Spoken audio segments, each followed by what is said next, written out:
Okay, great, thank you. Okay, welcome everyone to the 11th edition of Growth Hacker Talk. Yes. Okay, so as usual, we had some minor technical difficulties, so that's why we started 30 minutes late, which leads me to condense my presentation. Also, as always, I'll be talking very fast with a lot of information, and hopefully you will know what the hell I talked about. So if you have any questions, come to me after the event. We're up for a full night with awesome content, and I'm very grateful for you being here.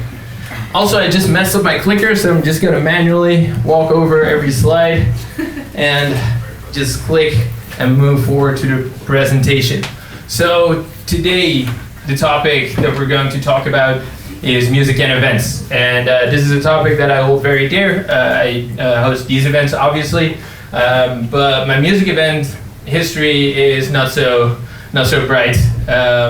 Was still a student, I think approximately 5 years ago, and I lived in Breda in the anti-squat houses, like the houses that you really don't want to live, but they make it really cheap, so it's good for students to live there. And we're going to demolish it, so I figured it would be nice to organize a small get-together to say goodbye to all of my neighbors. And so I made a Facebook event, and someone else copied the Facebook event and made it public and invited hundreds and hundreds of people. And at some point, we had DJs that wanted to perform at the event, so we had like a lineup of 6 DJs just in a random apartment, and people came with like nitrogen balloons and like completely got out of hand. People brought fireworks and they had like sick fireworks shows, and then the police came and everything was destroyed and people were puking over other people, and it was not good. It was definitely not good. It's not how you're supposed to organize an event, although I did have a very good time. That being said, this night we invited some true professionals in the scene.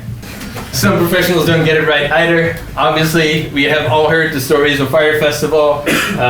That's also definitely not a way to organize an event. You always want to deliver value to the people that come to your event. They pay good money to see either the artist perform or to see you perform, and either to get some valuable information or just to have a good time with friends and hopefully enjoy a memorable experience.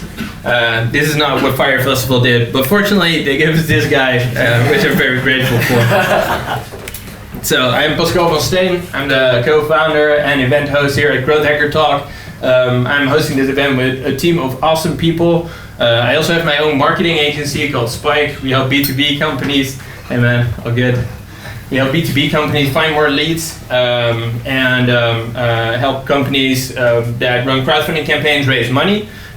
We also have a department in South Africa where we outsource our operations. So that is very cool. So I'm very grateful for the people that helped me out put these events together. Without them, I would stress even more. And I would like to get a big round of applause for the team that helped me out tonight. So thank you guys.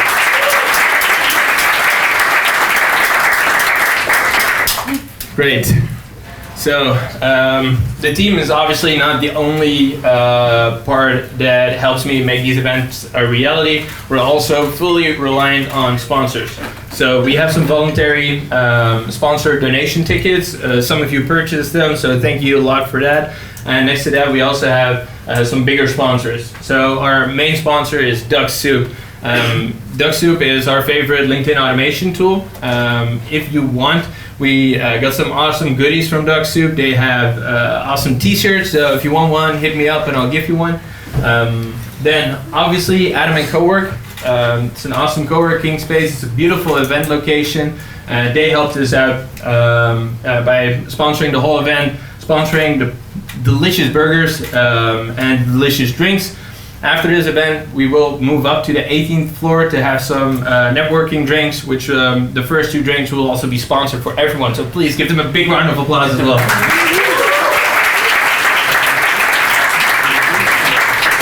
And then, obviously, Spike, my agency, we put in a lot of hours and effort to make this event a reality. So we put in a lot of effort, and yeah, so that's cool. I don't need an applause.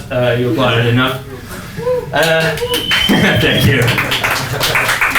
Then our silver sponsor, SEMrush. SEMrush is an awesome SEO tool. If you are an SEO marketer or you want to get some more competitive insight, this is the tool to use. Also, if you're a content marketer and you want to do some research, keyword research, whatever, this is the tool to use. They left some nice, fabulous pens on your stools, and I believe some other gadgets which are spread all around like Easter eggs through this building. So if you find them, good for you. You can keep them. It is beautiful. And then finally, we have our last sponsor, Fresh People. Fresh People is a recruitment agency, especially focused on online marketers and growth hackers, UX designers. We're very grateful to have them as a sponsor as well, so please give them a big round of applause.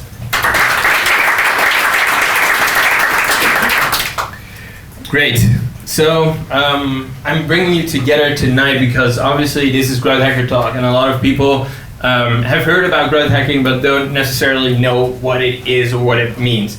So I have a couple of slides dedicated to what growth hacking actually is, but because they're pretty condensed in time, I'm just going to move forward to it pretty quickly. If you have any questions about it, please find me after the event and I'll happily explain it to you. So the founding father of growth hacking, Sean Ellis, defined it as having a true and core understanding of the value that your product brings to your ideal customer profile. And that still sounds very vague, and there's obviously, it's a way broader encompassing term, growth hacking. But I think in the core it comes down to that. You need to understand what kind of value you're bringing to your customers, and the technology that you use and the data that you leverage to achieve that is something that encompasses growth hacking. And how you exactly do that is you initially also need that right mindset. You need a growth mindset. So there's a couple of things that you need to keep in mind. Data trumps opinions. You don't want to work on assumptions. You need to first find data to prove your assumptions. Done is better than perfect. Especially in the startup world, you want to move fast and break stuff. You need to ship things fast to make progress, and just waiting for perfection isn't going to cut it because there's a lot of competition in the market. Currently in the marketing tech space, we already have like 15,000 different kinds of solutions. You need to compete and move fast. So I think I'm just going to skip a couple of slides here because getting into the prerequisites and the different business stages is just going to take too long to move towards. I will share the slides with everyone that wants it, so please hit me up if you want to receive the slides. Yeah, this is too much. I do think it's important to stand still with I just have a couple of minutes, haircut. I do think it's important to stand still with the process. Growth hacking is based on a process of rapid experimentation. You want to experiment a lot to find the channels that work for you, to find your new customers. And it starts out with ideation. You want to brainstorm which channels might work for you, whether that's Facebook ads or SEO or content marketing or maybe chatbots or whatever. You make a list of that and you want to prioritize and rank them. And based on that ranking, you're going to test. So you're going to set up an hypothesis, see what you want to validate, and then run an experiment. And then after you ran the experiment, obviously you gathered some data and you can analyze the results. Was it worth it? And if it's worth it, then you can, only then, you can scale up and scale up your experiment. So obviously there's a multidisciplinary skill set involved with growth hacking. Everyone has different specialisms, whether it's data science or coding or front-end development or back-end development or creative marketing.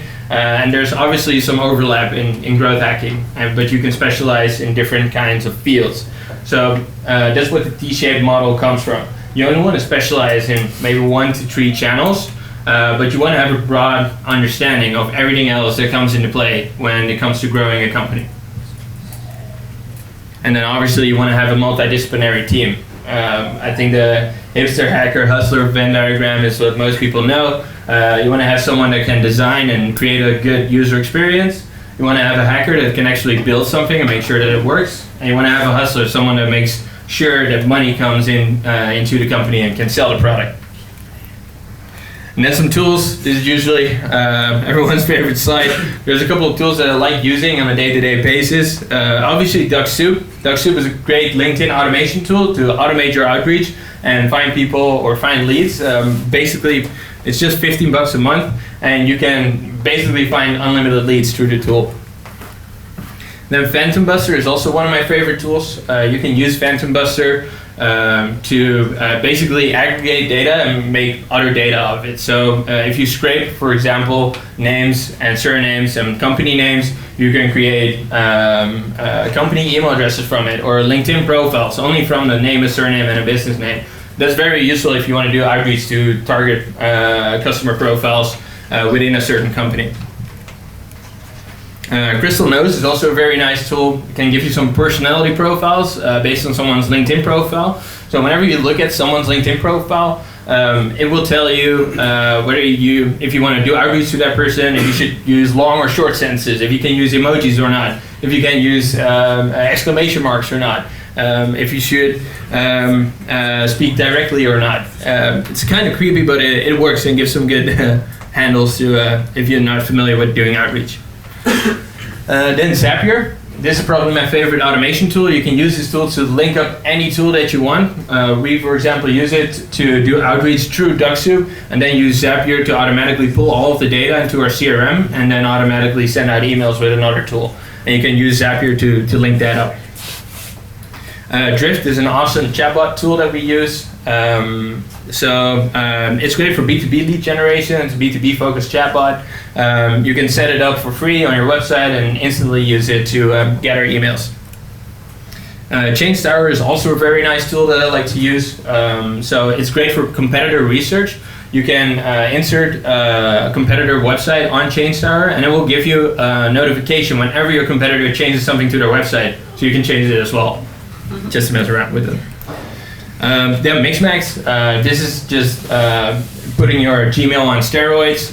You can create automated sequences with Mixmax. You can insert GIFs, and also it eliminates the back and forth with scheduling meetings, which is a huge time saver for me because I schedule a lot of meetings on a day-to-day basis.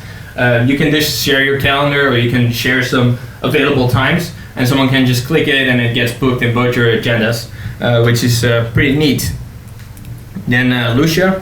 Lucia is also a data mining tool, and it can also find you phone numbers if it's publicly available. So if you're a sales guy, you do outreach, or you want to reach someone and they're not responding to email, with Lucia you can also find phone numbers. Crystal Knows, I already mentioned that one. Hotjar, if you want to know how people use your website, you can set up Hotjar to create heat maps and see recordings, so that you get a sense of how people use your website. That's very valuable because again, it gives you some insights if your UX is actually on point or not, and where you can make adjustments to make your website convert better. Then Usability Hub, getting back to assumptions. Everyone thinks they have a very clear value proposition until you test it in a market. It's pretty difficult to test it in the market, but with Usability Hub, you can upload a screenshot of the above the full part of your website and can run a 5-second test with your potential customers. They can then guess what your value proposition is. And if it matches with what you had in mind, then obviously it's a good value proposition. But if people say completely different things, then you probably should change something. Pixel Me is also a very nice tool. Obviously with content marketing and distribution, we share a lot of links, but it would also be very nice to retarget these people with ads. So with Pixel Me, you can create a link that has a Facebook pixel inside of it. So if people click it, you can retarget them specifically if they read, for example, or click through to a certain article, which is nice. Sniply, which is somewhat less intrusive than Pixel.me, you can add a pop-up to whatever third-party article you're linking to. So if you're linking to an article of someone else, you have an overlay button with a call to action to your own website, so you can still get people back to your website. Then Lampod. People are active here on LinkedIn content distribution. With Lampod, you can create an engagement pod that automatically likes and comments under your post. Works pretty well. Then Lemlist, from the same builders as Lampod, It's a very nice email outreach tool which lets you automate and hyper-personalize images inside of your emails. So instead of personalization tags in your text, you can also add personalization text tags to your email. So you can even create, like for example, someone and a picture with a business card, and then add the name of the person into it. So it looks like you put a lot of effort into creating a hyper-personalized email yourself, but it's just on autopilot. Slide broadcast, I recently found out about this one, and we're going to run a test with it. It's a very nice tool that you can upload audio snippets, and you can skip the dial tone of a phone and go directly to voicemail and automatically leave their recorded audio to the voicemail. So people, so we want to use it in a funnel, for example, send a message on LinkedIn and an email, and if they don't respond, we use Slide Broadcast to just automatically leave a voicemail like, hey, I just tried to reach you, sent you an email and a message on LinkedIn, but yeah, could you let me know if you got my messages? So you can run it all on autopilot. A little bit intrusive, but I think it is pretty cool. Not hot dog is maybe my favorite tool of all. It's a very advanced AI algorithm, and it lets you make a picture of any one object, and it will tell you whether it's a hot dog or not. It's awesome. Then there's Die With Me, my favorite chat app. We all know the feeling of anxiety when your phone battery is about to die. There's now a community of all those kinds of people. You can only use Die With Me when your battery percentage is under 5%, and you can only chat with other people. Battery percentage is under 5%. Very cool community. Never managed to bond with someone there, though, but it's very nice. Okay. So yeah, those were my tools. If anyone wants to get the slides, let me know. I will share it in the meetup group, in the Facebook group, whatever. But that's not the only reason that we're here. We're also here to connect.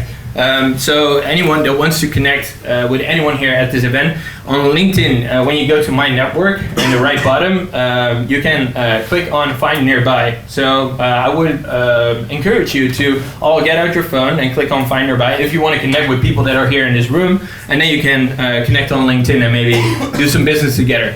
So I'll turn on my Find Nearby right now and give you some time to do so as well. And hopefully see some of you there. We go to the bottom and then Find Nearby. Where is everyone? I don't know. So personally, obviously I'm looking to connect with B2B founders and with recruiters that have some kind of product market fit and have a certain monthly recurring revenue, preferably 20K recurring revenue. If that's something you are or someone you know, feel free to link them up to me. That would be cool. So on to the serious stuff. On to the speakers. We have a very nice lineup. We're going to start out with Sarah Jane Nicholson from SKN Agency. She's worked with numerous artists all over the world. She's here all the way from South Africa and lives now here in Amsterdam. Yeah, I'll announce her to the stage in a little bit, but she is going to talk about brand engagement from artists with their fans. Then we have Candas Demir from TicketSwap, and he will tell us something about his beautiful affiliate program and the partnership program at TicketSwap. Then we have Max van den Ingh from I Am Pop, and he will tell us something about how he grew their chatbot application for music festivals and artists. And then we have the two panelists, Remco de Jong from Moon Jelly Agency and Simona Nikmanova from Magnetica Agency. And in that panel discussion, we are going to discuss the current state of the music and event industry. So what's the program going to look like? Something like this. After my presentation, we're gonna welcome Sarah to the stage. Then we have another presentation of Candas from TicketSwap. Afterwards, we'll have a short break of 50 minutes. Then the final presentation will be from Max, and then we'll end with a panel discussion. After the panel discussion, yeah, please take into account that we're probably gonna run 20-30 minutes late. we're going to do networking drinks at the Adam & Co. At the elevators, you can go to the 18th floor, and there people from Adam & Co. Will wake you up and give you 2 coins for consumption each, which is cool. So obviously we also have a community, not only the meetup group, but also a Facebook group and a Slack group. So if you want to join and you want to see all the content, we're making recordings, and we will share all of the presentations in the Facebook group and in the Slack group. And obviously join the meetup group if you want to keep up to date with upcoming events. So just a question out of interest. Who's here for the first time? Jesus, that's a lot. Okay, cool. Nice. So how did, if anyone that put their hands up, like how did you find out about us? Like where did you find us? Facebook group. Facebook group. Nice. Okay, let's keep it at that. Okay, so I would like to thank you very thoroughly for all of your attention. Right now we are going to start with the first presentation of Sarah Jane Nicholson from SJN Agency. Please give her a warm round of applause. Sarah.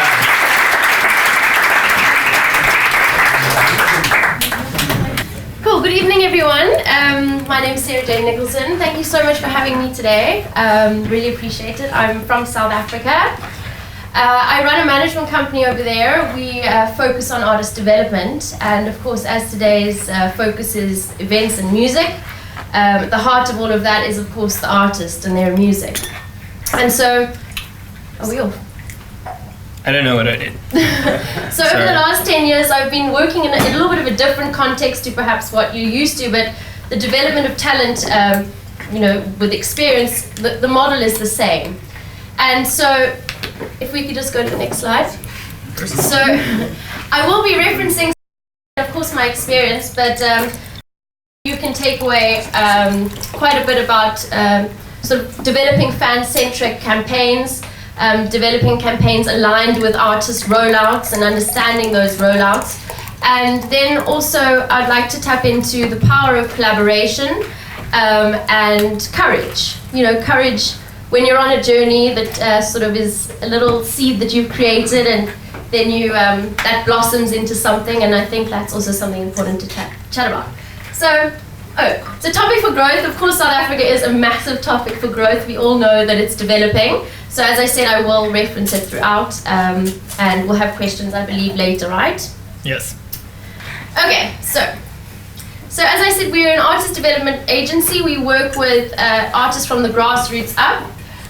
We've worked with a number of talents across a number of stakeholders, from Warner to Universal to Sony. So I'm taking this off, it's a bit hot. And then of course, so when I got into this industry, I started off not knowing what I wanted to do. And through collaboration, I was writing my thesis and I studied film, and my brother's best friends were musicians, and they said, hey SJ, we want to make a music video. So I said, okay. At the time, HD content in South Africa wasn't being broadcast, and we had all the greatest gear from our film school, so off we went and we shot a music video. And cut a long story short, this music video was then broadcast across MTV nationwide, and shortly after that we signed to Jive. We then had a sync with FIFA 11, and all of a sudden I was an artist manager, which was quite a big thing for someone from a small pond. So of course, developing and working, that act went triple platinum in South Africa. We won Best VMA African Act 2013. And of course, with that, the brands, the businesses, the artists world, the events, the festivals, they all come to you. And with that, I started to identify, I don't want to say issues, but consistencies in the way that they were approaching the artists that I was working with, because of course then I started working with other talent across different genres. And my observation was that the campaigns that they were putting our artists or pitching to our artists were not at all artist-centric. They had no understanding not only for the business structure, so look, and I'll get into this later, so understanding the labels and how they work with publishers and managers, but also understanding artist objectives, their rollout, what they want to do over their term of, you know, working towards an album or content creation and so on. And so with this, we started working quite extensively with brands and creating brand-centric campaigns that really got to the core of developing fan bases. And in doing so, adding value not only to the brands and the agencies that had small budgets and then created massive value for their clients, but then also added value for the artists and the fans, because those artist-centric campaigns were really focused on the touch points that those artists had throughout their rollout. Next slide. Oh, so these are a few of my proud moments. So this was 8 times platinum artist that we developed from the ground up. This is Damon Alvin, and one of my talent who opened for the Antwoord. We did a collaboration project with him called Africa Express. And then this is a recent spinning signing that we did with an artist. So, next. Yeah, is the next slide the video? I think so. Yeah, okay, for that we need to pull down the video, or the audio a little bit. I'm actually singing. No, I'm joking. I believe. Oh, okay, sorry. Well, this is just experience. We worked with a couple of companies, from developing the first ticketing cashless system in South Africa, working alongside their artist festival strategy. Of course, the telcos, which play a massive role within the brand to fan development and a strategic approach within Africa, because data costs are so high, so people are consuming music on their phones, and then a few other DSPs. And just on this topic, before we get into the videos, I want to chat to you a little bit about looking for fan bases in territories that aren't oversaturated. So keep that in mind, and we'll come back to that. Okay. Yeah.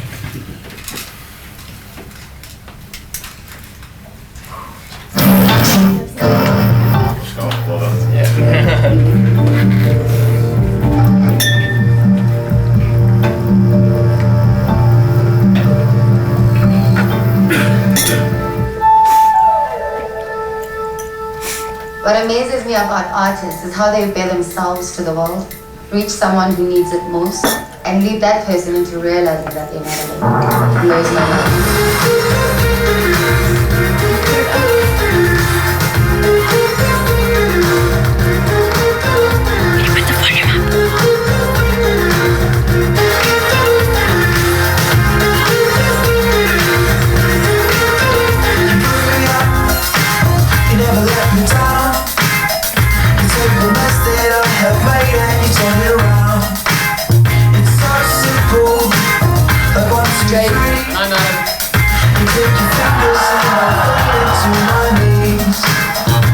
Let's protect children from any kind of violence.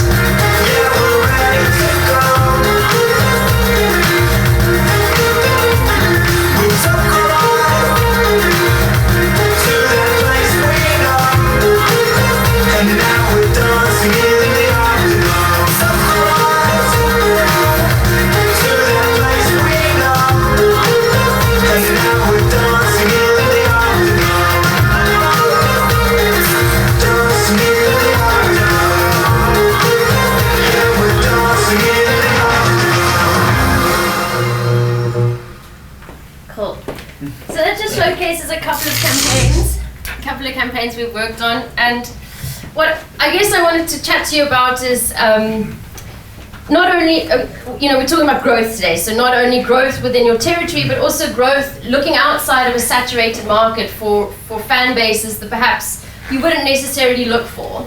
And artists are a great vehicle to do this through. So for me, as a point of entry into Africa, not only did we use artists or cultures to collaborate, different cultures, but we also use brands. And if I can from Africa, so can you. So I'm here now in Holland, developing, our focus is developing Africa to the world one song at a time, but also I'm here to focus on developing myself to a market that I don't know much about, but yeah, as I said, next slide.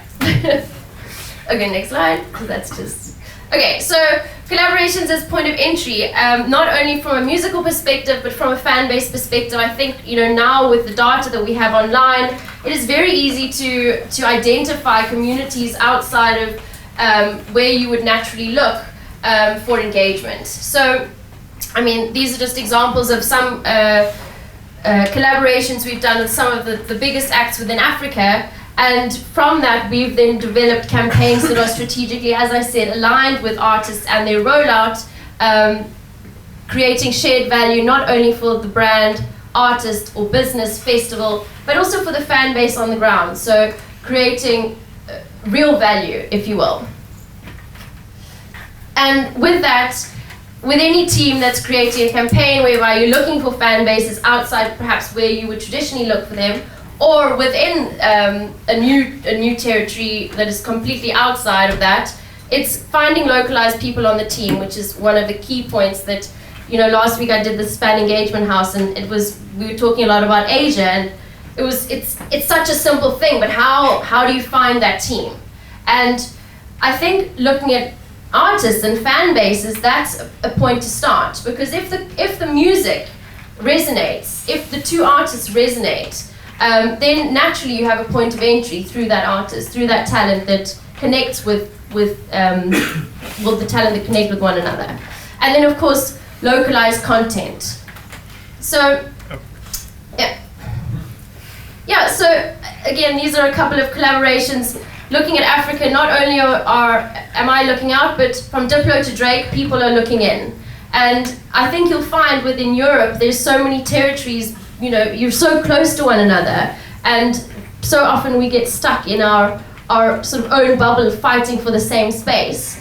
And collaboration not only amongst artists or businesses, but also amongst ourselves. And I think this is, I was listening to Scooter Braun the other day at Midham, and he said, he had a wonderful talk, and he said everyone's trying to reach him. Everyone's trying to pitch their idea, and he made such a good point. He says the people in this room are the tech startups or the creative ideas of tomorrow. It's amongst us that we have opportunity, and it's amongst us that we can create those collaborations that will lead to, perhaps getting to that point one day. So, and I so often find myself, thinking, okay, I've hit a glass ceiling and I need to look elsewhere, but really I encourage you, and I'd love to connect with you guys about how we can create opportunity together amongst ourselves in order to reach new heights. So, with that, we started to collaborate with local stakeholders within the business over here, which is super exciting. When you have an offering that is different, and when you understand that offering, then other stakeholders within other territories, there's naturally interest. So these are a few local releases that we've done through Armada and Spinning, which of course then will lead to hopefully collaborations with businesses like yourselves, festivals, tech startups, people that can add value to our knowledge and our strategy. So how do brands, festivals and music-centric companies engage with artists and engage with the fans of those artists? And I think what's really important here is to understand the business structure of the music world. And of course it is quite intricate, and if you don't understand it and you're creating strategies, as you create those strategies you can often come to obstacles and then have to rethink the whole strategy. For example, creating a cover and not being able to push it out through an ad, or pitching a sync and one of the writers doesn't want to let go of their share on that track, or something like that. So that's a bit technical. But I want to go into the pillars of the business quickly, just briefly. I'm not sure who is in the room here, so I thought I would just take you through. When you are engaging with an artist and you want to somehow create a campaign that is leveraging their network, we need to look at, and this is really basic, but the pillars of the business. And of course, so you have the label, and often the label, if they're investing in the product, they will own the product. And in order to understand, of course this is case by case, so label, you want to work with a song on a campaign, you need to of course go to the label's often working with the management company. So in order to develop a campaign that is aligned with an artist, you also need to understand the live side. So where is that artist in their live rollout? And this will create value for you from a long-term perspective, because putting an artist on a stage that is completely not relevant to their strategy or rollout perhaps won't give you the return that you're looking for. So taking a little bit of time to understand, where they are in their life, and also what is their life setup. How does that suit your audience?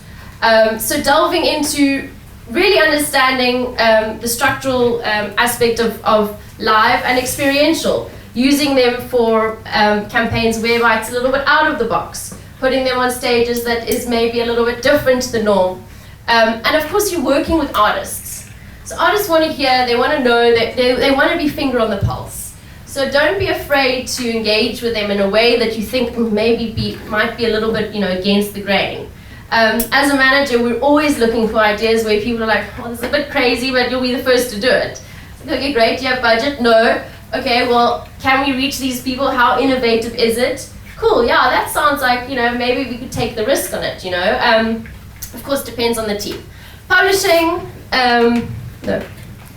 Publishing, of course, if you're wanting to use a song in a campaign, or you're wanting to create a song, for example, we worked on a Bacardi campaign whereby we got 6 of the top acts across South Africa, and we created music with them. Of course, you have songwriters and you have artists, so there needs to be an understanding of, if you're getting songwriters into a room, who are the stakeholders that are going to be negotiating those splits on the songs. And with that, you can halt a campaign altogether, because it can be a very tricky process, that. So again, understanding, speaking to experts within these fields so that you're not facing those obstacles. Then of course, brand, online, social, massive one. So aligning with brands, aligning with artists, influencers, looking at their online following. Of course, I'm sure you're very privy to this one. Merch is a cool tactic that can be used to amplify your agenda, or the other day I was speaking to a friend of mine who does these headphones, and they had like a code on the headphones, when you go to the party and the music's too loud. We don't get those in Africa, but we just put tissue in our ears.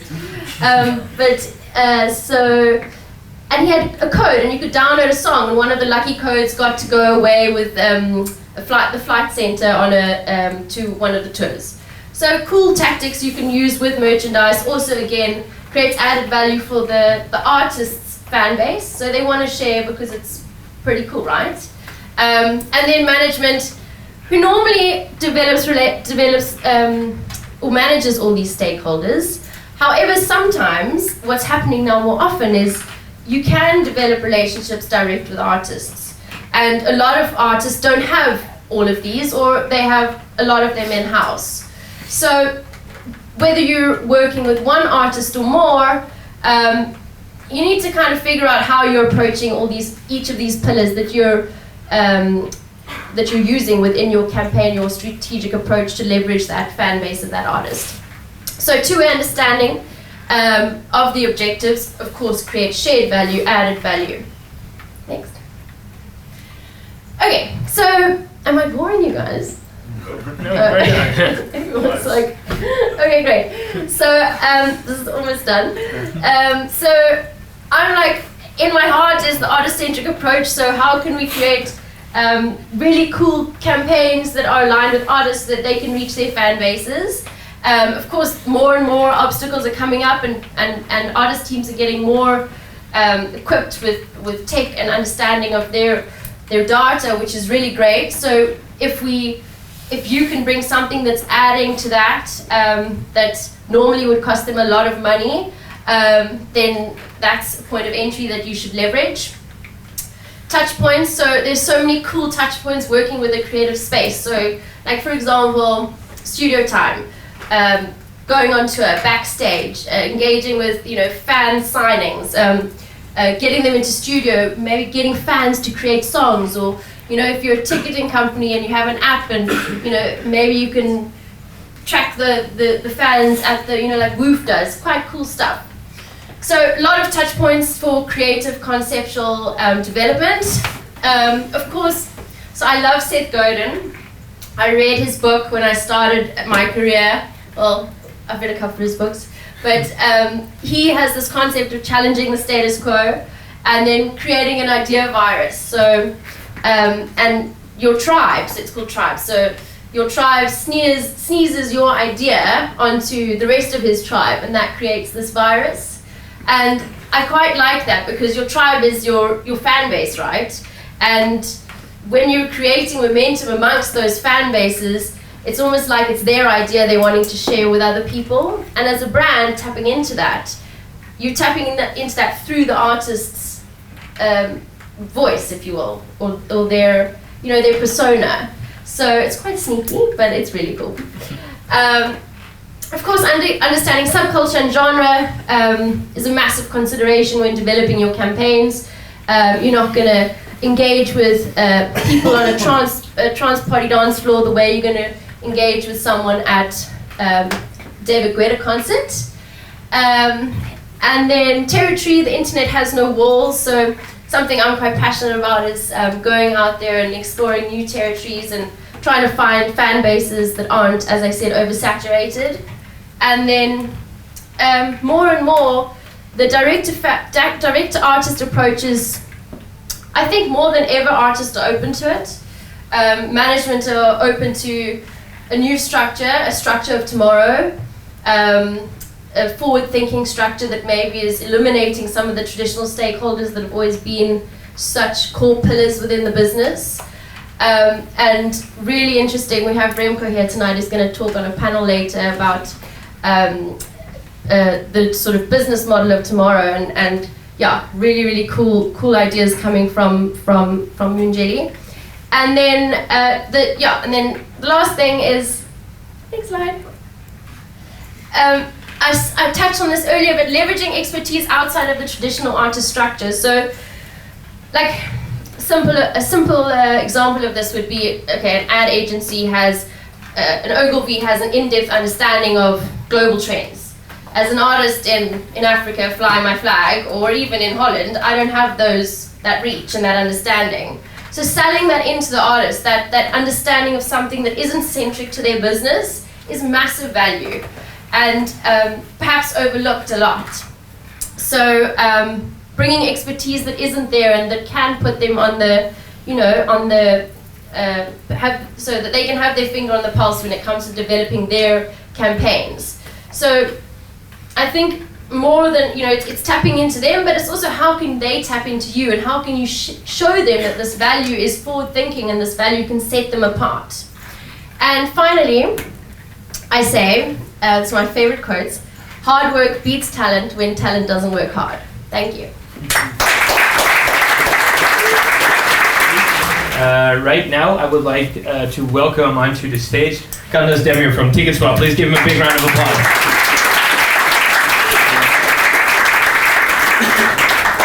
What are we going to talk today is that I think that was a great presentation, and I'm going to follow that up with what are we doing to grow in Spain, basically. And let me just check it. Is anyone anyone doesn't know TicketSwap? Everyone knows it, everyone uses it. Okay, great. So let me start with the introduction, and let me start with who is this bearded guy. And it's surprising, but I want to start from the beginning. So I was born in a city called Izmir. Does anyone know Izmir? No, it's the best in Turkey. You should visit that for once at least. And that's my birth date. And I'm just kidding. Let's fast forward, of course. And I started doing marketing, and I want to call what I do as marketing is that no bullshit marketing. And I started doing this around 2009. And I'm doing the marketing for nearly 10 years now. And I moved to Amsterdam. I just want to follow my dreams, and I just want to do this no bullshit marketing somewhere different in Turkey, because that was the thing I wanted to prove myself. I can do this in Turkey, but whether I can do this somewhere in Europe, somewhere in the world. So to prove that, I moved to Amsterdam in January 2018, and I started working at TicketSwap in September. And if there's one thing that you want me to define myself, I don't care about most of things, but there is one thing that I really hate. I hate labels. So I think that anyone that we are talking or we are seeing, there are more than what they look like. Labels, let's forget about them. And of course, we need to talk about why you are seeing, and you will see a lot of blue in this presentation. And why is that? Of course, it's because of TicketSwap. And TicketSwap is founded in 2012, so we are kind of like a 6-7-year-old company.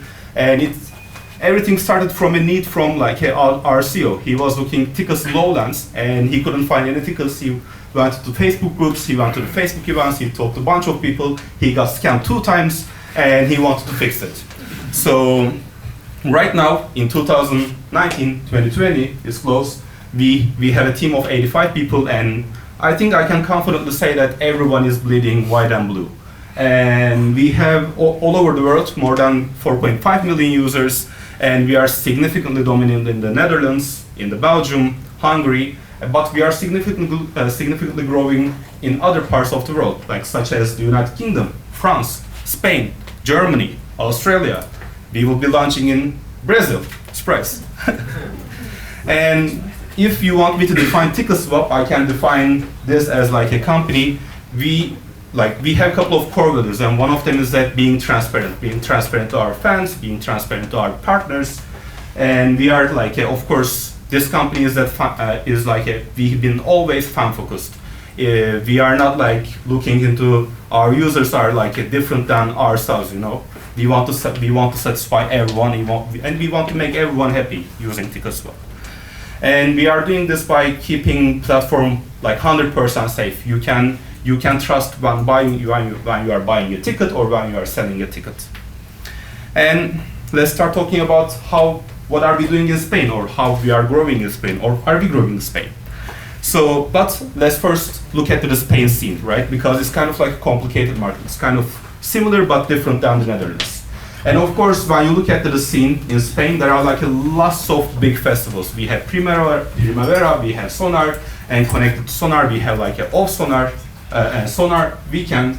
Arrow, of course, we have clubs, we have a bunch of like culture events, we have La Sagrada Familia, we have concerts, sports, and of course, like sometimes we forget, but it's a part of Spain, Ibiza, I don't know, I don't care. But we need to talk about one more thing, it's like competition. Since we are not like, TicketSwap is founded in 2012, but we are not like dominant or significantly present in most of the countries. So that's why if you are not a first player, especially in the secondary ticketing market, it's kind of like hard to grow, you know? And our competition is really hard and significant in Spain. And other than that, we have like a couple of like festivals happening in Amsterdam, and they are Dutch companies, and they are doing festivals in Barcelona, Madrid, like digital, one of the biggest ones in Spain, of course. And as a company, we didn't focus Spain like we didn't even know like or we didn't do any plans for Spain until the 2019. But why did we focus on 2019? Why? So the first thing is that we are looking into a lot of metrics, of course. Our data team is one of the greatest ones, in my opinion. And what we have seen, like in Q1, we are checking the revenue growth in every country, of course. And this is the revenue growth between like a Q1 2019 and 2018. And you can see that in the Netherlands, in the Belgium, we are like seeing this growth happening every quarter, every month. In United Kingdom, this is one of the countries that we are focusing a lot in marketing-wise, in like partnership-wise. But the Spain is kind of funky because we didn't do anything for Spain, but this is growing more than the Netherlands, more than the Belgium. And it was like surprising. It was saying to us something, you know, look at me, I'm here, I'm growing, do something for me. It's like this like a child wanting attention all the time. And other than that, we are doing a lot of performance marketing campaigns. And in performance marketing campaigns, I just want to give one example. Imagine like a Google search advertisement, and Google search advertisement is somewhere where you target keywords, you know. And imagine that TicketSwap is, you don't need to imagine we are doing that. And we are targeting, let's say, sell concert tickets. And we are targeting the same keyword in all these countries. We are targeting sell concert tickets in the Netherlands, in France, in the United Kingdom, in Spain. And the thing is that what we are looking at the new user acquisition cost for every keyword that we target. And we are looking into the same keywords that we are targeting all over the world. And Spain was saying another thing in this case. We are doing the same targeting, and it was just like the user acquisition cost in Spain was a little bit above the Netherlands and the Belgium. But in the Netherlands and Belgium, of course, we hope that everyone knows TicketSwap. And in the United Kingdom and France, Spain was significantly lower when you look at the user acquisition cost. So again, it's like a huge signal saying us that I have an obvious potential. You need to do something for me. But how are we gonna do it? You know, it's like a different market. As I said, there's like a huge competition that we may or may not be even aware of, and it's like a hard question that we need to answer. And of course, for every question, like when you think about growth, when you are thinking about a new market, to answer these questions, you need to start the strategy. If your strategy is like weak, it can like easily blow away. And our strategy is that we have seen that in the Netherlands, we have seen that in the Belgium, and we think that we are stronger with our partners, you know, because live events and the entertainment industry, like it's really crowded. It's really hard to make your own space if you are alone. And of course, when you think about those big companies in the live events first, they are rich. They are spending like millions every month. And TicketSwap, we are not spending millions yet. I'm looking at our next CFO, head of finance and growth data is here. And I don't want to say anything about the money. So we know that we are strong with the partners, and we need to be we need to find our partners, and we need to be, and that's why we, like in Spain, we want to focus on partnership. And we are seeing like two benefits coming from partnership, and they are extremely important in our opinion. The first one is that credibility. Of course, as a TicketSwap, you can say that we are safe, we are extremely secure, and like you can trust us. But it's not the same as, like, let's say digital is saying that TicketSwap is our official partner and you can buy or resell your tickets on TicketSwap. And the second thing is reach, of course. When you think about it, these like organizers or festivals, imagine digital again, I'm talking too much of digital, there's a reason for that. And they have already this audience. They are reaching out, they are doing something. The audience is super engaged, of course. And when you do a partnership, you have direct access to their audience and you can leverage a lot of things from that audience. So the partnership was our strategy. So how are we gonna move forward? Of course, as said, what we want to do is that we want to find one strong partner, because they are doing like this big events and more than like 50,000 people attending to their festivals. So we need a strong partner to say that we are here in Spain. And of course, the thing that you should always go to the one that you know, we went to the digital and talked about how are we gonna do this thing and what can we do for digital Barcelona. So this happened in August, by the way. And second thing is that we wanted to structure an affiliate marketing program. It's kind of like sounds shitty, I know, but yeah, really, we want to do something for affiliate marketing because we see that as a potential market, and we see that there's like something to crack with affiliate marketing, you know. So let's start with Digital Barcelona. And as I said, like digital is super strong in Amsterdam, but they are doing Digital Barcelona for the last 3 years, and over the years they started to attract more than 50,000 like attendees to their festival. And what we love about digital is that they are like 100% focused on sustainability and art, and we respect it. It doesn't matter that we respect it, fans love it, you know, and that's one of our core values, you remember? And what we have decided to do is that we talked to the digital team, and luckily they are like a main, and I hope that someone, like everyone here went to Digital Amsterdam, they have like a beautiful art installations at the entrance, but in Barcelona they are doing this like a one main art installation, which is generally like a audio and visual. It's like a super engaged and super big. And what we figured out that they didn't have a sponsor for this art installation, and we said we want to do it. That will be ours. And this is how it's looking like. And we work with a company called Playmos, and we call this like an art installation Cyclo, and it was truly amazing. And they show us the pictures, they show us the idea. It was like mind-blowing, you know. So we agreed on this, but we should let everyone know about it because it's something big for us. And we have just like a strong partner, cool installation. How are we gonna let everyone know, you know?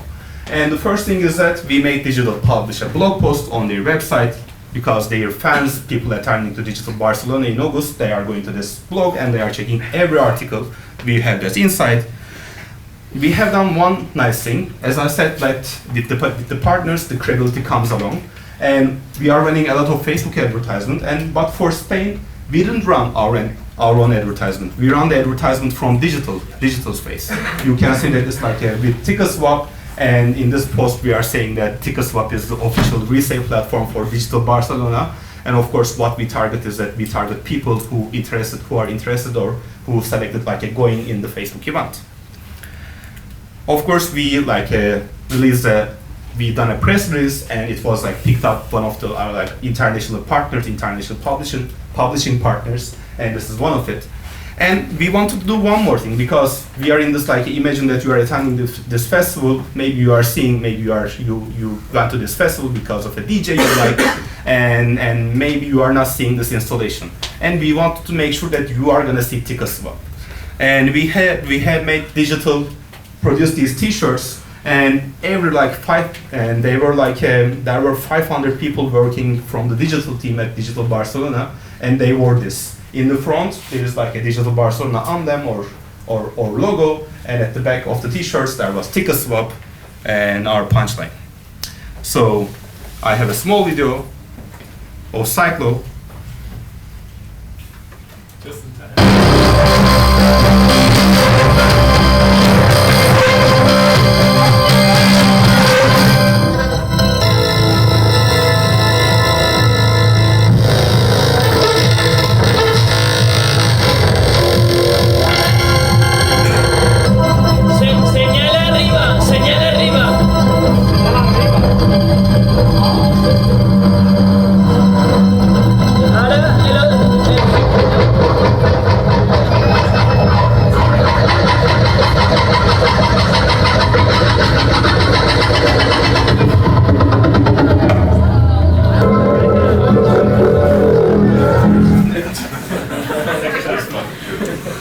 Okay, you get the idea, I guess.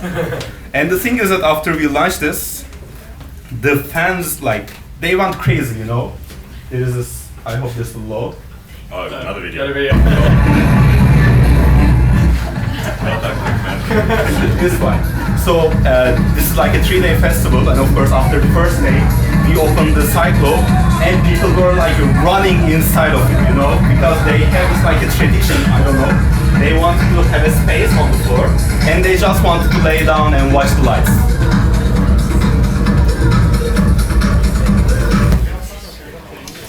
Yeah. Those were the only 2 videos. And other than that, like after the festival, of course, we wanna measure whether it was successful or not. We wanna see how it goes.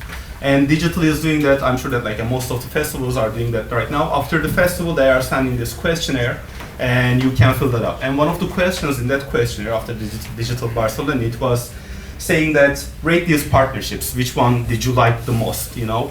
And there are these other partners that I didn't want to hide the names because I want to make sure that TicketSwap is above them, you know. And they spend a lot on this festival, and we made this like a T-shirts and the art installation, and the fans remembered us most. And other than that, of course, we are looking into the business metrics, making sure that fans do remember you is cool, but you need to be aware of how is the acquisition going, because we want this we made this partnership because we are here. We wanted to say we are here, Spain, and we want to acquire more users, of course. And we acquired 3 times more users than our regular. And this user acquisition didn't happen just before the festival. It followed up to 1.5 months after the festival as well. So we were super proud of it. And we were proud of another thing. We did this acquisition by spending like 40 times less than our average. So successful. And secondly, this part will be quick. And I want to talk about what we are doing as affiliate marketing. And everyone knows the story, right? Because you have this affiliate, and it's driving traffic, and it's driving users to your platform, and you are basically doing revenue sharing agreement with them. And in our industry, you are paying 10% rev share in the basically. So what you are doing is that you work with these affiliate platforms, and after that, one of the most popular is at Avon, and everyone can join your affiliate program, and then you are just tracking and doing the payment. And after that, you sometimes use this like a LinkedIn power. Everyone is like posting, in my network, do we have this like a affiliate guru or something like that? So they are finding the affiliates and they are launching affiliate marketing campaigns for you. But no, of course we did not do this, do these things, you know, because those are like, I don't know even what that is. I have seen in my life along those 10 years, I have seen so many of these LinkedIn posts, I don't know what the fuck it means, you know. I don't know what they are doing with affiliate gurus that I find. I don't know what they mean. I don't know who they are, and I don't want to know. So what we want to do is that, of course, there are other issues with those two models. The first one is that with these platforms, if you are using these platforms, anyone can join. You don't have the filter. You imagine that you are just like a company. You have 1,000 affiliates. You don't even know who is promoting your brand in which way. You are losing the control, like 100% of the control.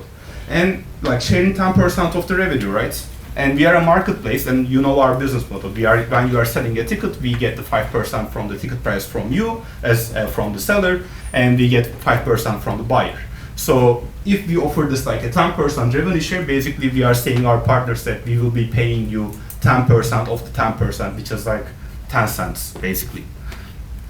So we wanted to reimagine affiliate marketing because we know the issues, we hate the traditional model, we want to do something different. But what are we gonna do?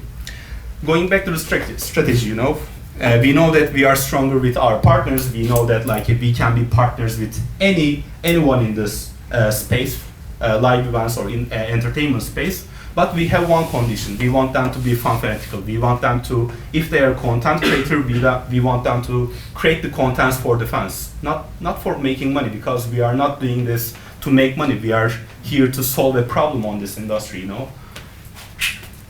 And what we have done is that instead of the revenue share, the first thing that we need to find is that we need to focus, like, of course, we are finding affiliate marketing partners, and we need a value model. And we need to say that we are going to pay you, and by paying you, we are going to look into this metric. And what we have picked is new user acquisition. We picked the new users.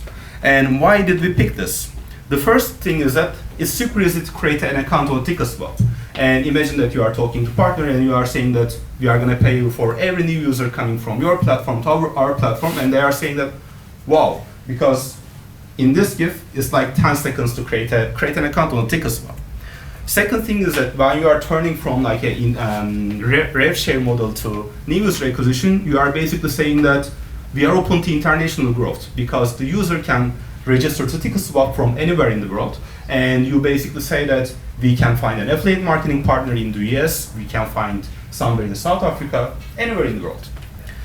And the third thing is that we are saying users, we are not saying customers. And TicketSwap is a marketplace, and marketplace has its own dynamics. There is like a two sides of marketplace. We have supply, sellers, we have demand, buyers.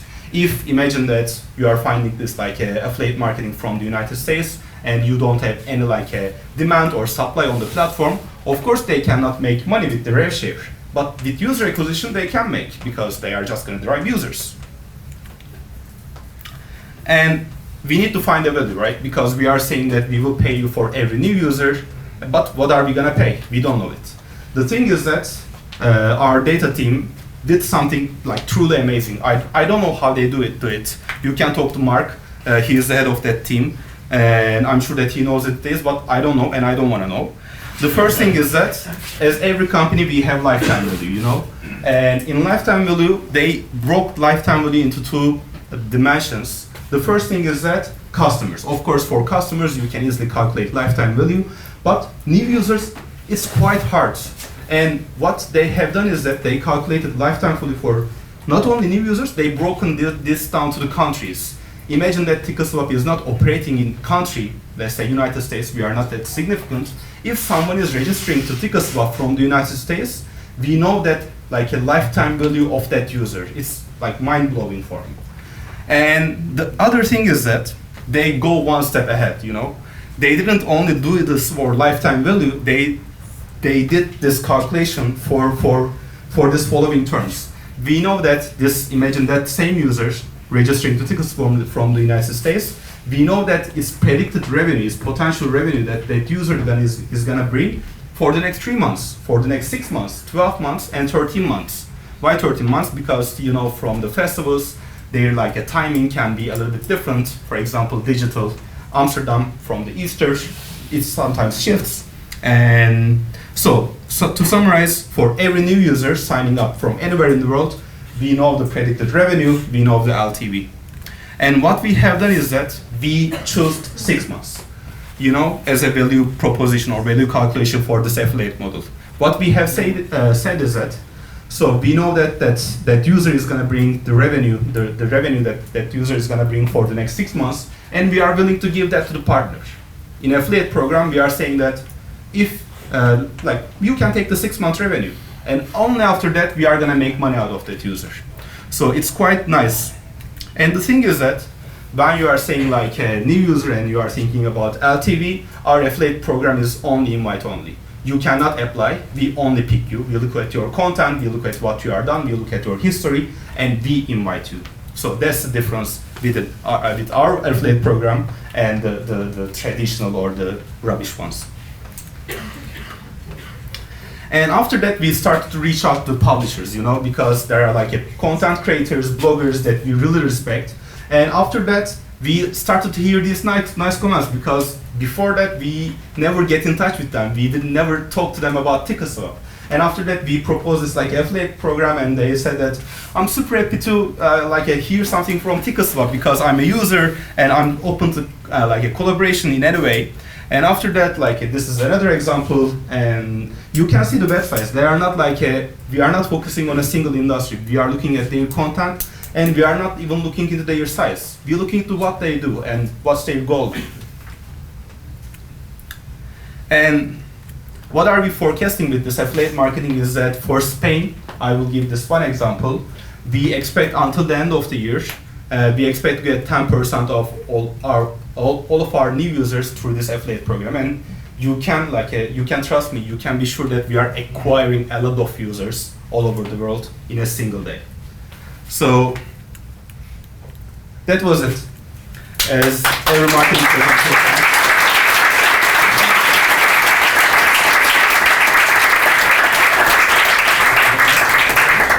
This is my CTA. I didn't want to end this presentation without doing anything, so here you go.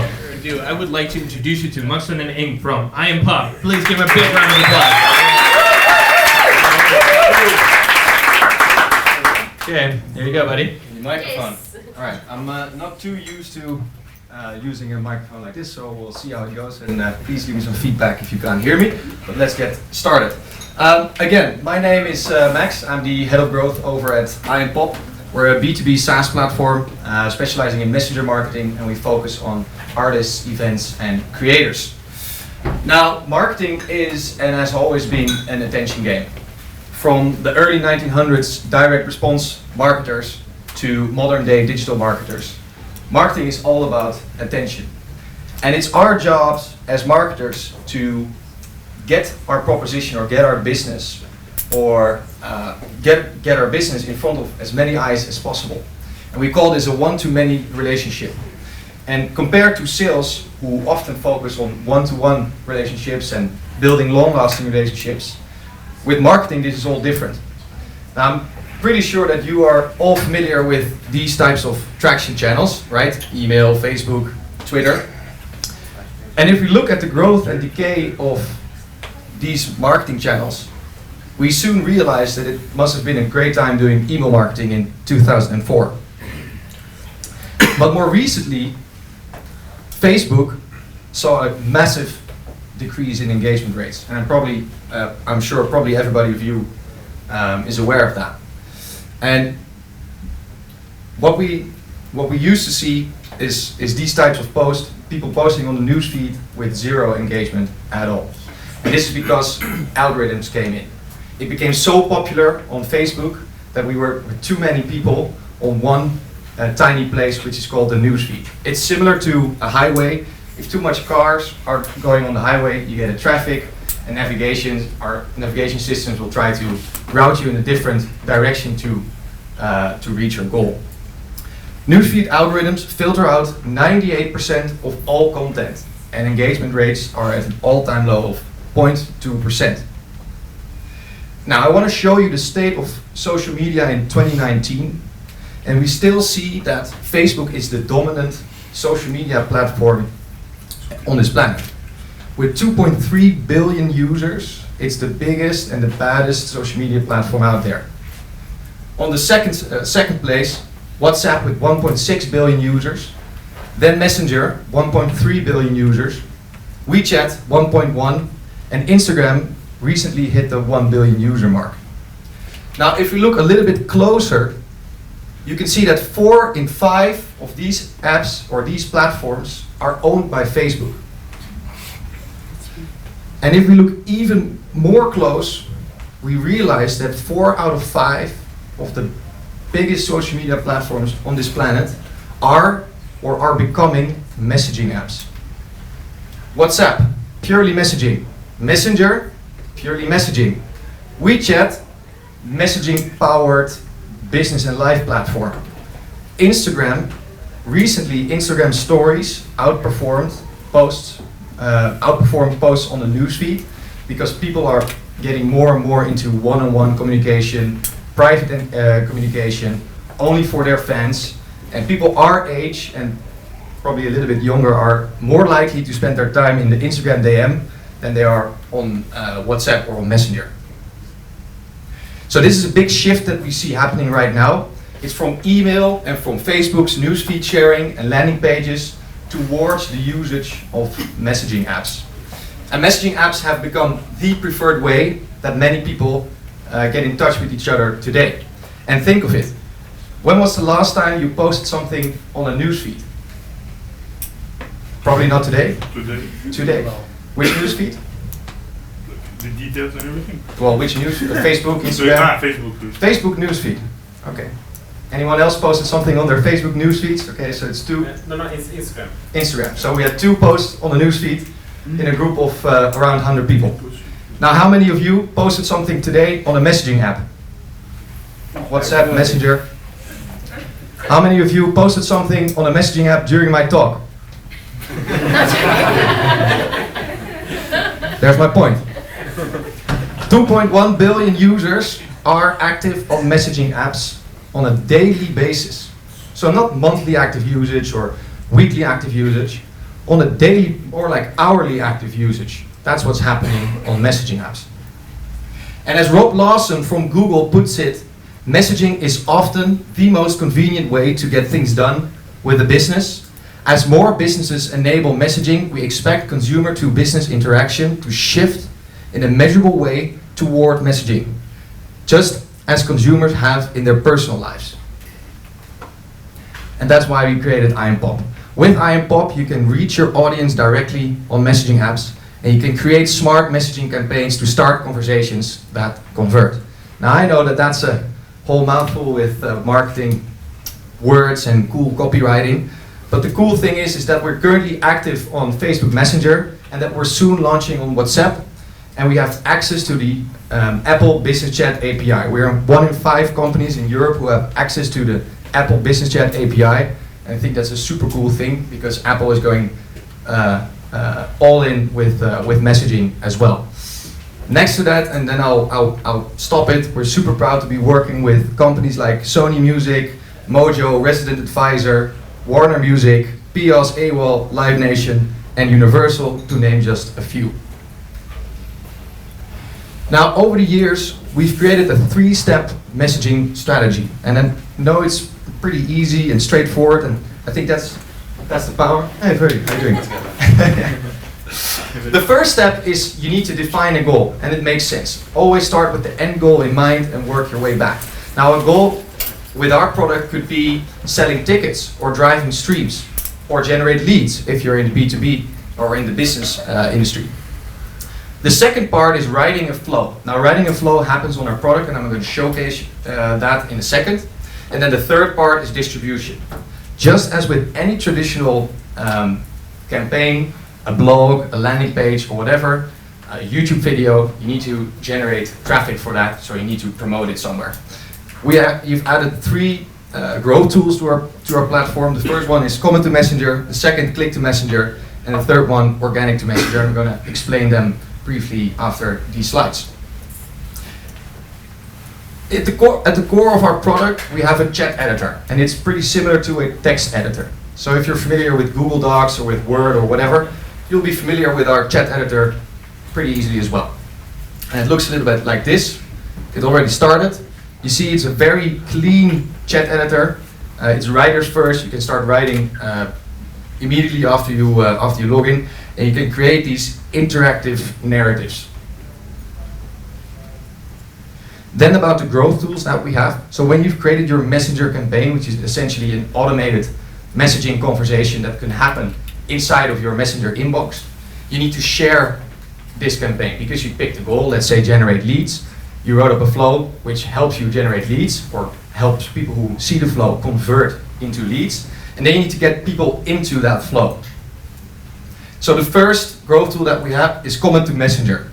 And with comment to messenger, you can create a rule in IMPOP which applies to a post on your newsfeed campaign.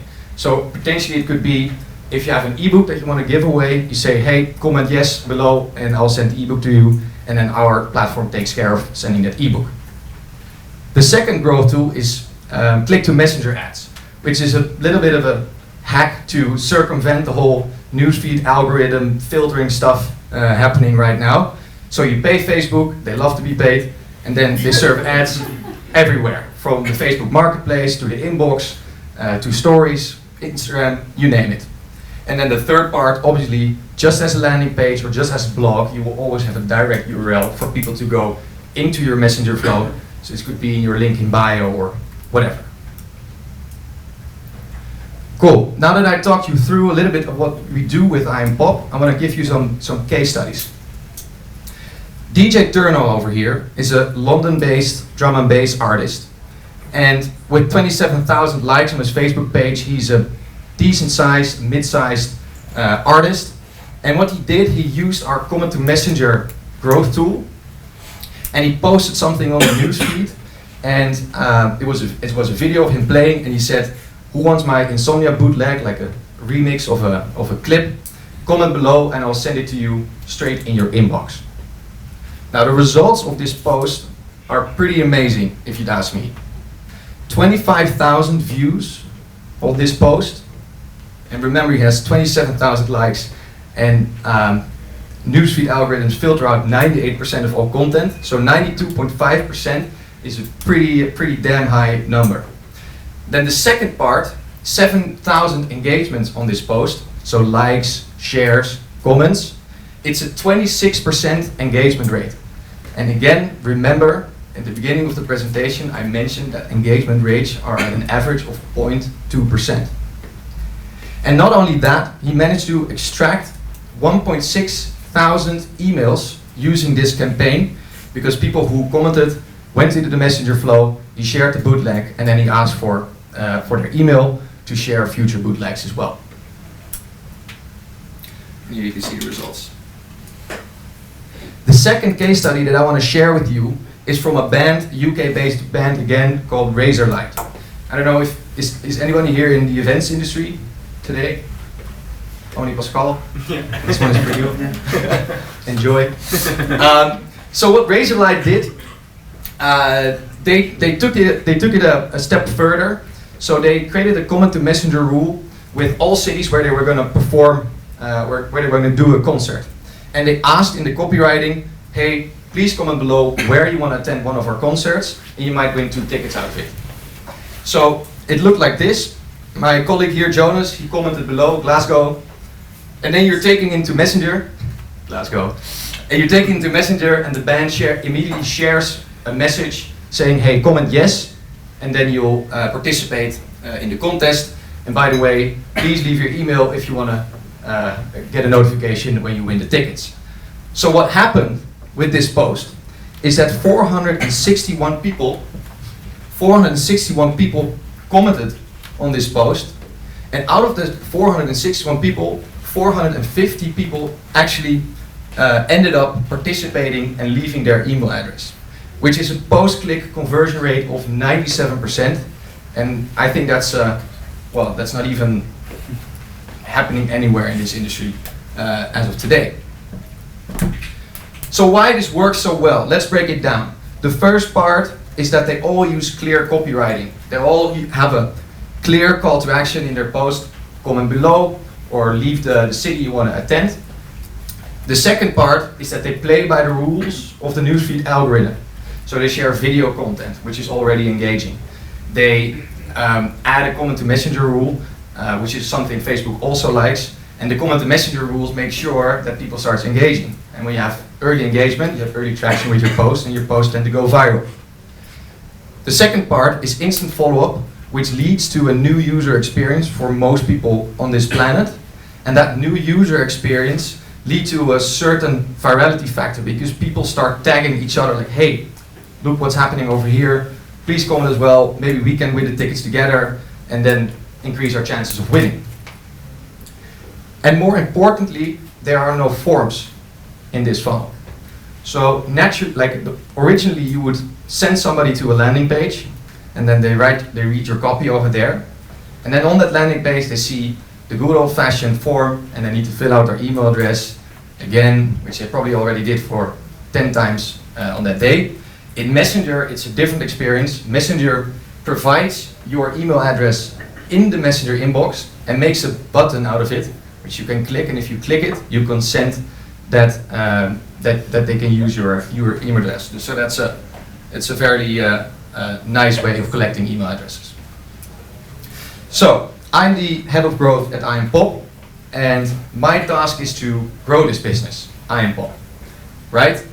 We have these case studies, we prove that this is working. We have a cool product, and we've identified a pretty big market. So here's what I did. I grabbed some tools, Facebook ads, Google ads, Instapage for the landing page, right? HubSpot, CRM, Google Analytics, Hotjar, and then a bunch of other tools. Well, that didn't work. I created this landing page over here, and as you can see, I went by all the CRO knowledge with the call to action above the fold and some social proof with some logos over there and big copywriting and clear call to actions again. And this is what happened when I drove Google ads and Facebook ads to this landing page. A 2.39% conversion rate post-click on Google ads, and a 1.41 conversion rate to users post-click from Facebook ads. Now I hear some of you marketers think that this is pretty well, it's pretty good, right? It's above standard, 1% or 0.1% is probably industry standard in PPC or in whatever. Well, I don't think so. 97% Google ads, it's a waste. Google earns all the money, we don't. Facebook, 98%, thrown away. Now I hear all the clever marketers think out loud as well, yeah, but you have the pixel on there and you can retarget, and probably it's the first touch point and they need 3 to 7 touch points before they start converting. So yeah, you will make some more money out of that ad spend, so you'll be fine. This will be a little bit higher in the end. Yeah, but this still sucks. So, practice what you preach. We are helping all these brands with our platform, so why don't we use it for ourselves? What we did, we created a click-to-messenger ad campaign with a placement right here in the messenger inbox. It's a very small placement, and well, everybody who sees that also has Messenger, so is able to receive this campaign. And if you click it, a Messenger conversation starts. And I'm asking over here, hey Max, would you like to learn more about Messenger marketing? Yes, please. Then a story unfolds, and that's part of the story. That's what you create in IamPop. And at this point, you can start creating a micro relationship with your lead or with that visitor. You can have a conversational relationship, something that this person is doing on a hourly basis in his day. And the results of this approach were pretty amazing, if you'd ask me, because after the first month that we ran this experiment, we managed to start 226 conversations, which are basically leads. And well, starting conversations sounds a little bit nicer than generating leads, if you ask me, but okay. 36 new users out of it on an ad spend of 525 euros. So that's a cost per lead of $2.32 and a cost per user of $14.60. I think industry standard is 10 times that. But Even better, the conversation to user rate was at 16%. Now remember this comparison. The Facebook click to messenger ad campaign delivered a conversion rate of 16%, where the Google ads plus landing page delivered a 2.39% conversion rate, and the Facebook ads to landing page campaign delivered a 1.41% conversion rate. And we all know that Facebook has low intent, low buying intent, Google ads high buying intent, but we managed to 10x the conversion rate on Google and 5x the conversion rate on Facebook. This is something that every CRO would say. Remove steps to increase conversion rates, right? Go straight from the ad to the form. Don't do the copywriting, do the copywriting on the ad, all that stuff. Well, I don't think it holds true today. Conversational messaging is a perfect post-click experience to help you segment people and navigate them into your funnel's next steps. So the new funnel looks more like this. Here we have Afrojack posting something on his newsfeed with a comment to messenger rule.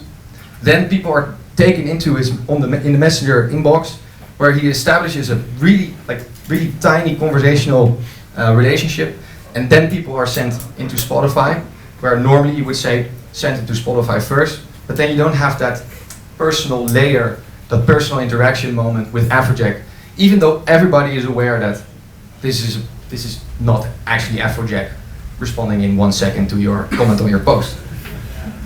So the key takeaway of this presentation is that people are using messaging apps today, and your business should do too.